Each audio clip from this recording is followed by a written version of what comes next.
திருப்பரங்குன்றத்தில ஒரு பாட்டு படிக்கணும் சண்முகா,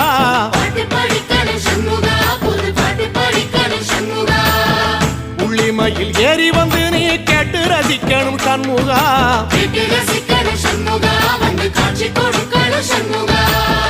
திருப்பரங்குன்றத்தில ஒரு பாட்டு படிக்கணும் சண்முகா,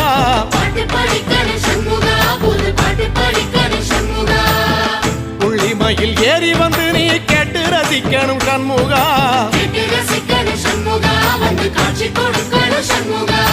பூபாடமும் பாடுவேன் ஒரு ஆலோலமும் பாடுவேன், கந்த சஷ்டியும் பாடுவேன் ஓ கந்த புராணமும் பாடுவேன், சின்ன நிலவிலும் சின்ன விளக்கிலும் காட்சி கொடுக்கணும் சண்முகா, உன்ன நினைக்கிறேன் சண்முகா, என் நெஞ்சுக்குள்ளதா சண்முகா.